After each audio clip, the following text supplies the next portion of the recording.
Chairs No Waiting, episode number 637, Trivia by the Board. Two Chairs No Waiting is brought to you each week by the folks over at WeaversDepartmentStore.com. Drop by over at Weavers. They've got some new stuff you'll want to check out. Some Loaded Goats V-neck short sleeve t-shirts. They got red, purple, gray, and dark gray. Go and check those out. And while you're there, check out the Weavers Department Store hat and t-shirts. You can get a t-shirt and show your love for Weavers. Head over to WeaversDepartmentStore.com and check it out. Two Chairs No Waiting is also brought to you by donations from listeners just like you. The executive producer of episode number 637 is Mark Copeland. Hey, Mark, thank you. I lost it. I couldn't find it on the screen. Thank you for supporting me, and thank you as well for being here tonight. It's always fun to be able to spend time, whether it's night or day, I'm not sure, with you here in Mayberry. And we're going to do trivia. And this is going to be kind of special trivia tonight because it's going to be the whole episode other than Randy's part. But we're going to play from the Andy Griffith Show trivia game. Now, this is a game that came out back in, I looked this up already, 1998. 1998 is when it actually, the copyright on the game. So it's fairly old. So all we're going to be doing tonight, we're not actually going to play the board game because it is a board game you could play and, you move around kind of like Monopoly.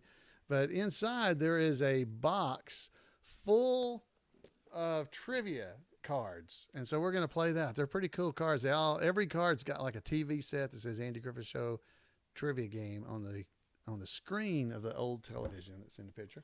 So we're going to play that, and I'm pretty sure the game was originally created by Scott Hopkins, who we've been doing the last several months here, last several weeks. We've been doing a Mayberry trivia, and it's from his book. I believe the same trivia questions, or at least a subset of them, are in these cards because there's only 1,000 questions in these cards. He's got 1,500 in his book. So anyway, this ought to be fun. We'll just pull them out and have some random fun trivia, and then we're going to hear from Randy as we go through the episode. So let me get me some background music here from the VW boys and Tim White. I want to thank Tim for allowing this for our trivia. There we go. Let's go. Trivia question. I'm going to just pull out a random card. And here we go. It's got 4 questions on it. We're going to do, let's see, how many we want to do tonight? Let's do at least 20. So let's see if I can keep up with this. That's going to be hard. All right. So number 1, here's the first question. Barney was held hostage by 3 women. And that's a true or false question. True or false? Barney was held hostage by 3 women. True or false? Okay, so this is a pretty easy one, so I'm going to not wait a long time. That's the first trivia question, and the answer is true. True. That is very true. All right, so let's go. Let's pull another card. We'll do the second question on this, and this one's you got to give me the answer. What company did Willard Foster own? You got to give the answer on this one. It's not true or false. What company did Willard Foster own? Willard Foster. What company did he own? The answer is, this is from a color episode, so color episode. It's Foster's Furniture Polish. Foster's Furniture Polish. So there you go. All right. All right, so here's the next question. This is number 3. Number 3. Who said, I'm in the Twilight Zone? Who said, I'm in the Twilight Zone? Now, this is a pretty hard one to get, actually. I don't know that I knew this one. Who said, I'm in the Twilight Zone? Okay, so the answer, this is number 3.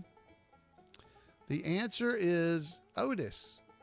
Otis said that. Hey, folks in the chat room are getting it. Emmett, I saw Emmett got it. All right, so Emmett got that one right in the chat room. Maybe some other folks. Oh, a bunch of other folks are getting it. Hope you got it too. All right, next question. Let's try this one.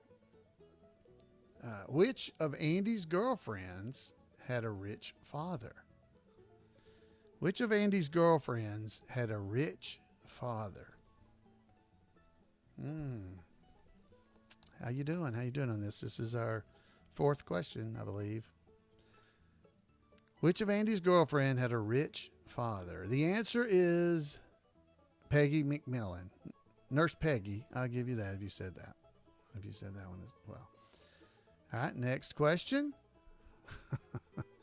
Who tried to catch Ernest T.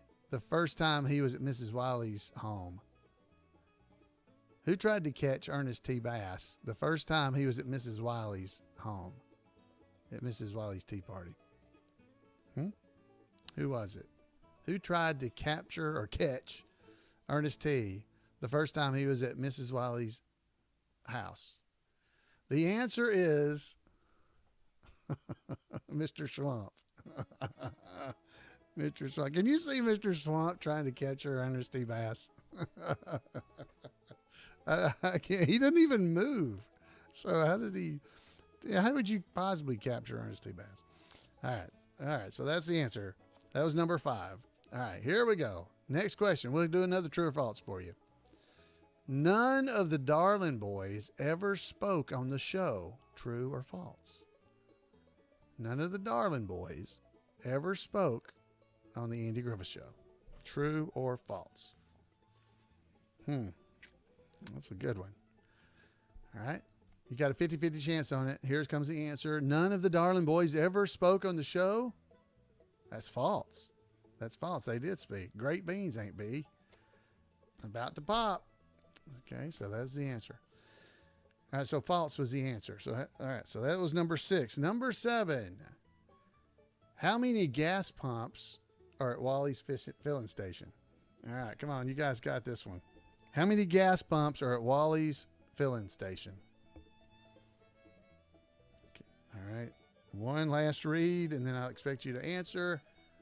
How many gas pumps were at Wally's filling station? The answer is 2. There were 2. That was number 7. Number 7. All right. I'm just pulling out these cards. I like this. This is fun. Honestly, that's the reason I did this one tonight. I wanted to have fun, this podcast. I just wanted to read questions. These are fun. All right, here we go. Let's do this one. What was the name of Charlene's husband? What's the name of Charlene's husband? Oh, this one's pretty easy. These are easy. Well, for some of us. What's the name of Charlene's husband? Charlene's husband is named Dud Wash. All right, Dud Wash. Okay, we expected both answers, but if you say Dud, I'll give you that. Okay. Next question. Let's see, that was number 8. Number 9. A dingo dog is indigenous to what country? A dingo dog is indigenous to what country?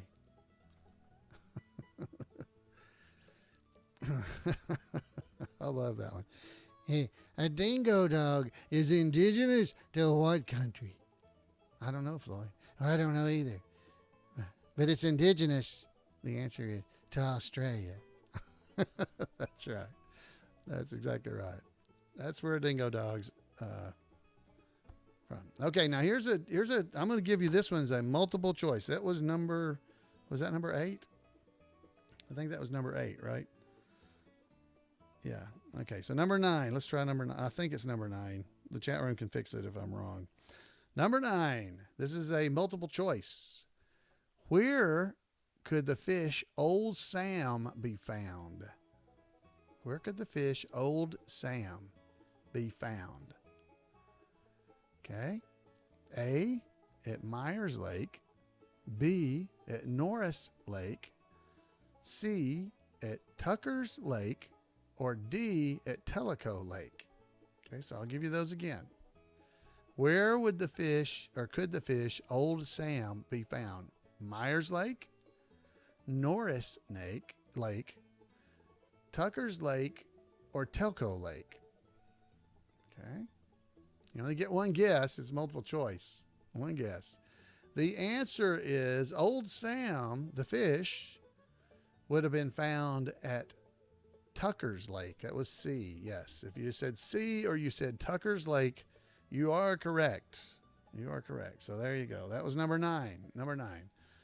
Number 10. Number 10. Here we go. Oh, this is right out of that. Let's do this one here. All right. What was Andy's favorite main course? What was Andy's favorite main course? Last chance to hear the question. What was Andy's favorite main course? The answer is leg of lamb. You swung a leg of lamb at her.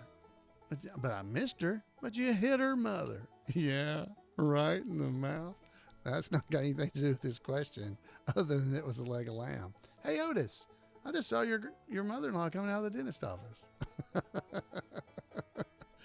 Oh, I love all those. All right, here's the next question. This is number 10. Number 10. Number 10. Here we go. The Taylors once babysat an infant who cried every time who held her. The Taylors once babysat an infant who cried every time who held her. Now you have to tell who it was. Who's not the answer. Yeah. All right. The Taylors once babysat an infant who cried every time who held her. Okay. All right. So the answer is Aunt B. Every time Aunt B held her, she'd start to cry. You remember that? You remember that? All right, that was number 10. That was number 10. Folks in the chat room are getting Aunt B. Good job. That was a color episode, so a little harder. All right, next question. Now this is fun. This is true or false.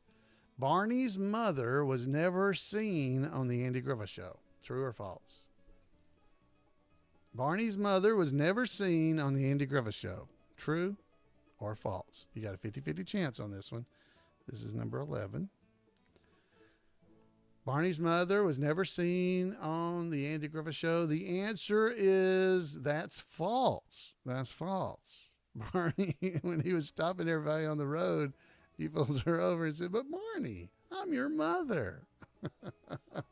We did an episode of the podcast not long ago about her, by the way. So you should have got this one. False was the answer. All right, here's our next one. This one's a little harder. You got to name two people. Name two Mayberry women who were referred to but never appeared on the show. Name two Mayberry women who were referred to but never appeared on the Andy Griffith Show. Okay, so there's two.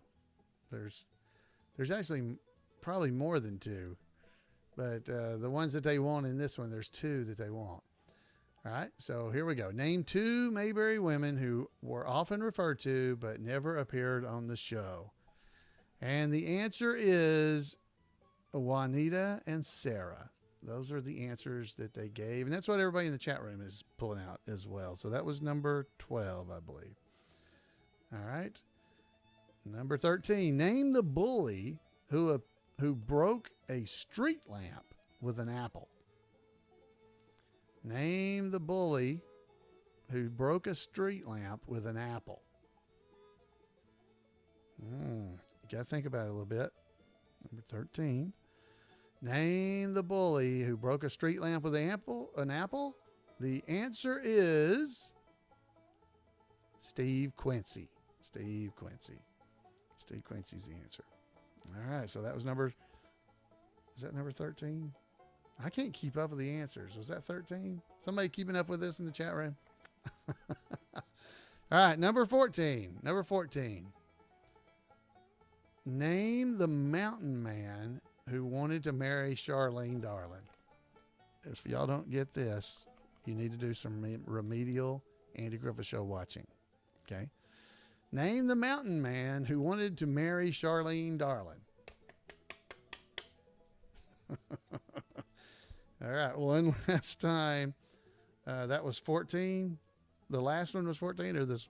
All right, so name the mountain man who wanted to marry Charlene Darling. The answer is Ernest T. Bass. Ernest T. Bass. All right. The next question. Next question. I have no idea how many questions I've read. Either 14 or 15. I think this is 15, maybe. All right. True or false? Judd played the saxophone. True or false?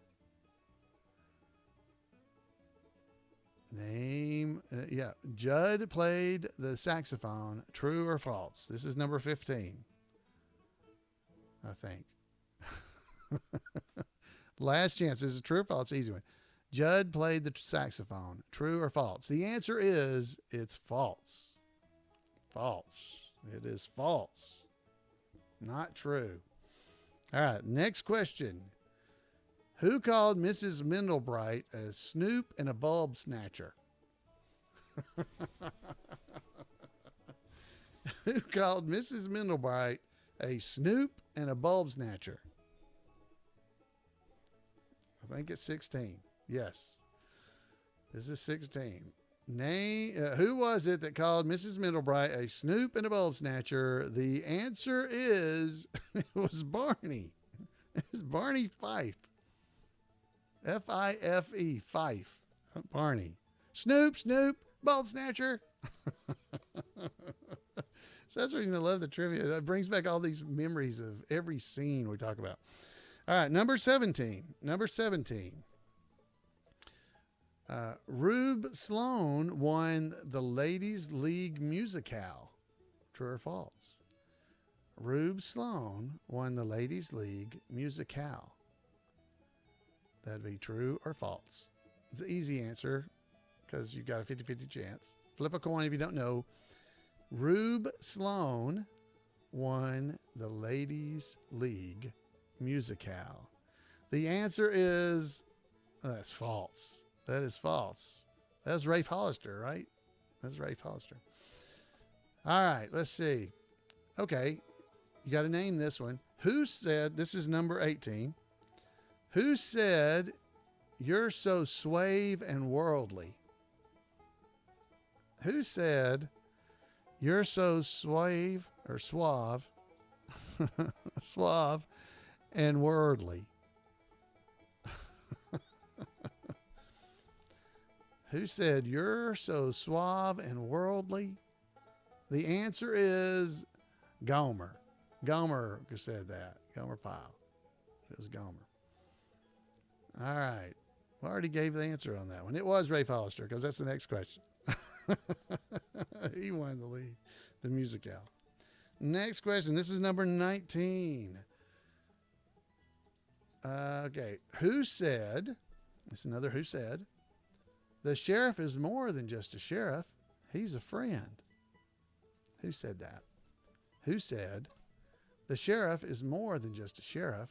He's a friend"? You know how hard it is not to read these in the voice that I think said it? Here's the last read. Who said, "The sheriff is more than just a sheriff. He's a friend"? The answer is Barney. Barney said that's right. It's really, I can't talk like Barney. Being like, who said the sheriff is more than just a sheriff? He's a friend. That's how he kind of said it. All right, so that's the answer. All right, let's try number 20. We're going to try another multiple choice answer. What publisher put Andy on trial after receiving a speeding ticket? Okay, what publisher put Andy on trial after a speeding ticket? Here's your options. A, Mr. Bailey. B, Mr. Jackson. C, Mr. McMahon. Or D, Mr. Hughes. Okay, so you've got what publisher put Andy on trial after receiving a speeding ticket? It was A, Mr. Bailey, B, Mr. Jackson, C, Mr. McMahon, and D, Mr. Hughes. Which is the right answer of what publisher put Andy on trial for a speeding ticket? The answer is B, Mr. Jackson. I'll tell you, Mr. Jackson. Yeah, the sheriff is more than just sheriff. He's a friend. So you should have already been primed for that one. Okay. All right. So that was number 20. I'll tell you what, let's try 5 more. We'll do 5 more just for fun. How about that? Here we go. True or false? Barney drew his gun on Thelma Lou. True or false? True or false? Barney drew his gun on Thelma Lou. This is number 21. Barney drew his gun on Thelma Lou. The answer is that's true. He did. Wow. I don't remember that. But it says it's true. Barney drew his gun on Thelma Lou. I'll be dog. And they're getting in the chat room, so they got it. All right, number 21. No, 22.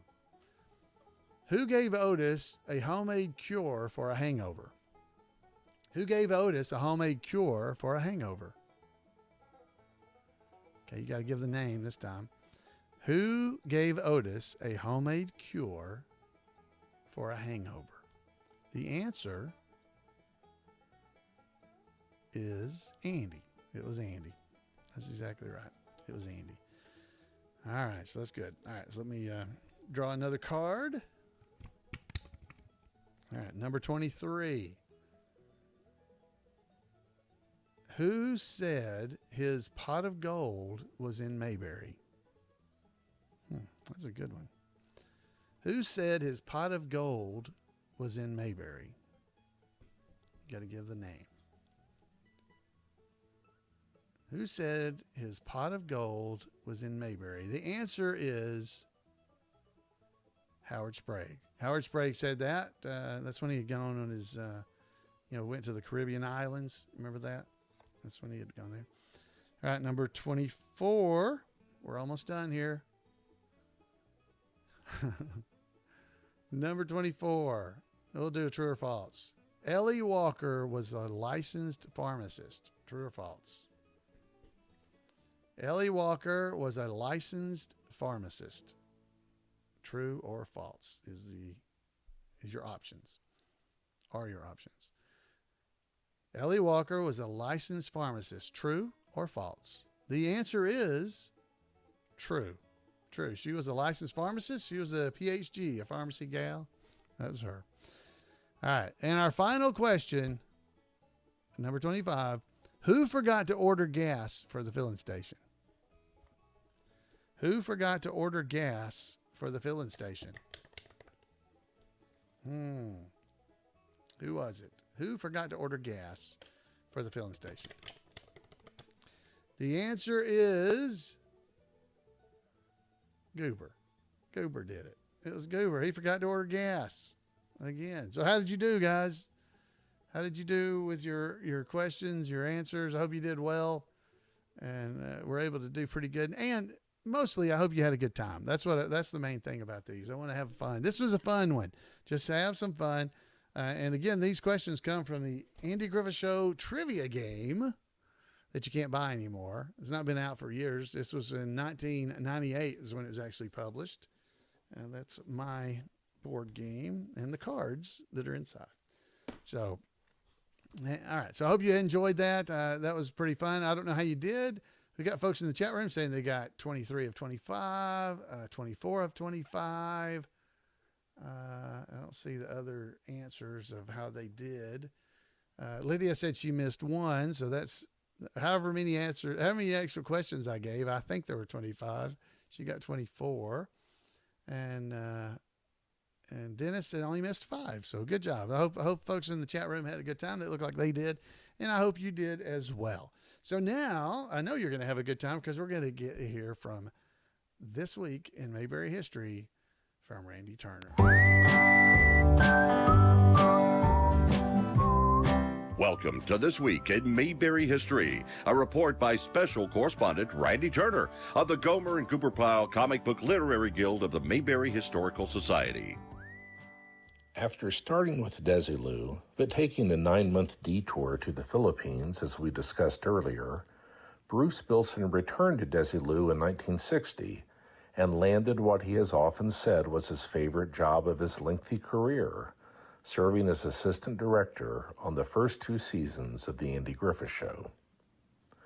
Part of the success of the Mayberry series was the high quality of writing. The series used a number of writers, primarily writing in teams.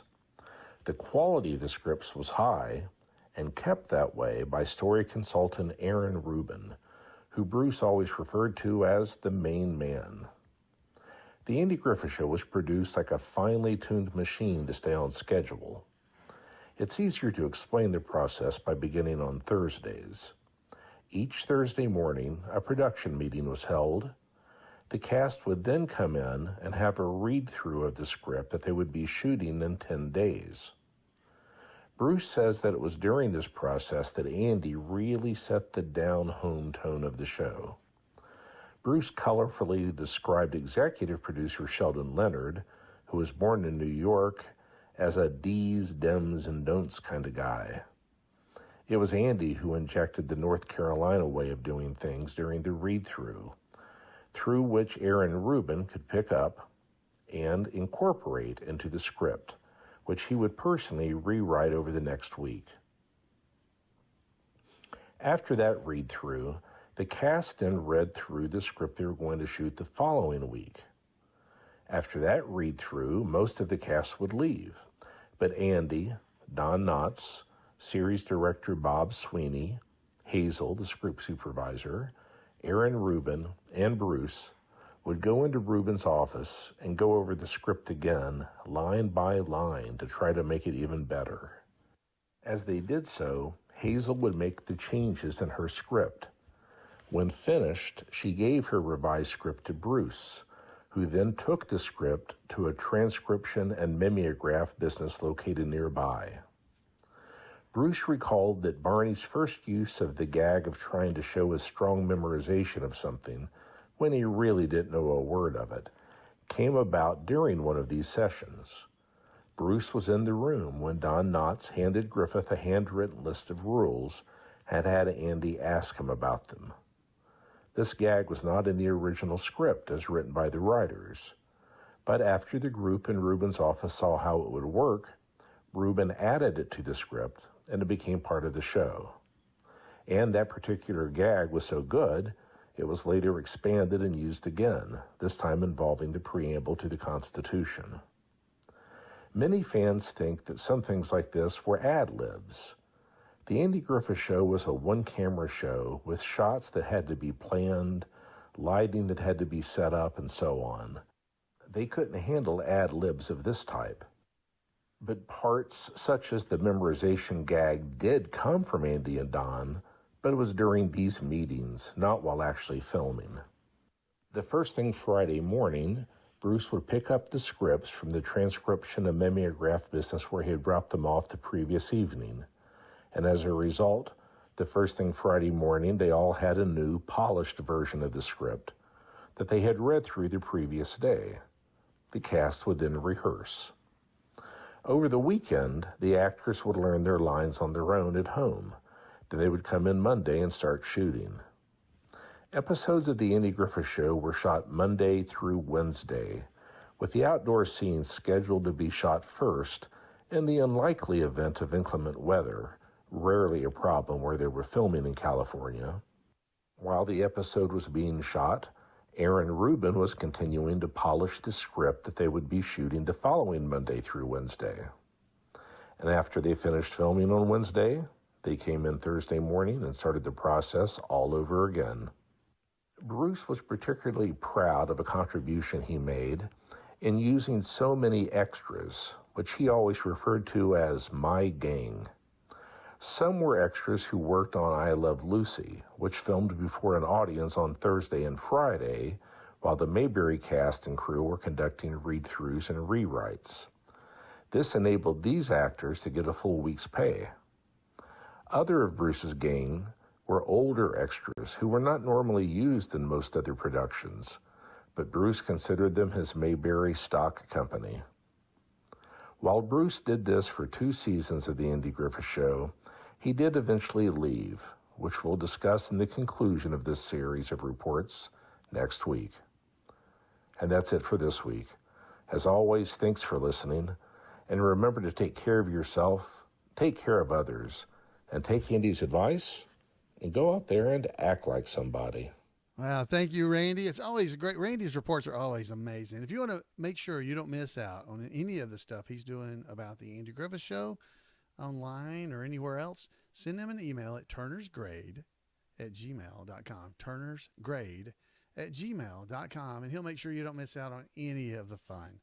I hope you have had a great time doing our trivia. I want to remind you that coming up next month, the Two Chairs No Waiting. If you go over to the Two Chairs No Waiting Facebook page, if you go there, if you're part of it, so you go to facebook.com/2chairs, you can look for the events. If you scroll down, you'll see them. And the event that's coming up is the 9th annual Mayberry Meetup, coming up in July the 16th through the 18th. And if you go there, or if you go to our show notes, there's a link to a form I want you to fill out for me that will give me your email address, who's attending, and things like that, I'll get that information. And I'm going to start sending out emails in the next day or 2 or 3 here real soon, just to make sure everybody knows everything that's going on. I sent out an email earlier this year, kind of giving you an idea of what's happening. So basically what's going on is we're going to be getting together on the Friday and Saturday night at the gazebo at the Mayberry Motor Inn in Mount Airy. You do not have to be staying there to be a part of the Mayberry Meetup. And we'll have a big screen set up out there and be projecting the episodes of the Andy Griffith Show once it's dark. We can't do it till dark, but we'll be able to send out a time schedule and everything. Right now, Betty is still not signing autographs at the Andy Griffith Museum, but the museum is an amazing thing to see, whether Betty ends up being able to sign them or not. She's still being really careful, and I do not blame her. So I haven't heard that she would be signing autographs or anything this year, but fingers crossed, maybe things will be well enough by July that she will be able to. We're gonna what? Neil Brower, that's right. Neil Brower on Saturday will be doing his Professor Brower's class at the Andy Griffith Museum. So there'll be that you can do. And then in the evening, starting around 6 o'clock, sometime around there, each evening we'll start gathering at the Motor Inn. And basically our only problem is if it rains. But even if it rains, I have a plan for us. We'll be able to, I've got a system set up so that you can sit in your car, look at the screen, and tune in to FM radio and listen to the episodes. So basically, if you have an FM radio and you're coming to the Mayberry Meetup, bring it with you. If you have one that you can set a boombox type thing, I don't know what they call them now, but a boombox, a radio, a portable FM radio, so that you can tune in the episode. So that way, if folks around you are talking, you'll still be able to hear the episode clearly, and you won't be, you might be talking to and enjoying each other's company. And that is fine, because it's what it's really all about, is fellowship and enjoying each other's company. Sitting out on the front porch, in this case around the gazebo, and our lawn chairs, watching episodes of the Andy Griffith Show, and just enjoying a relaxing weekend in Mount Airy, North Carolina. If you're interested in that, it'll be this says 16th through the 17th. Is that right? I don't even know. Yeah, 16th through the 18th, which is Sunday. This is Saturday's the 17th. Because Sunday we'll do the Mayberry Bible Study, around 10 o'clock, 11 o'clock in the morning, and then everybody will head on home after that. So anyway, go to our show notes. There's a link. Every episode from this year in 2021 has a link to the 9th annual Mayberry Meetup. You can go there and sign up, and we'll start being able to reach out and contact you and make sure you know what's going on. All right. I think that's all I've got for us this week. So I hope you have enjoyed the trivia. I know I did. Makes me smile anytime we do trivia, because it just brings so many memories and smiles to my heart, to tell you the truth. It's a lot of fun. And always Randy Turner is amazing. So I would love to hear from you about what you thought. Did you enjoy the episode? Did you have some, I don't know, was trivia wrong? Did I count wrong? Which is real easy. I was just keeping it on this notepad. So I'd love to hear from you. You can give me a call at 888-684-8415, or you can email me at floyd@imayberry.com. Those are the best ways to get in touch with me. If you forget, just head over to twochairsnowaiting.com, and the information is right there All right, so I'll be waiting to hear from you. I'll just be sitting around here at my computer waiting on something to come in. So please, think about sending me something. Until next time, everybody have a great Mayberry week, and we'll see you right here on Two Chairs.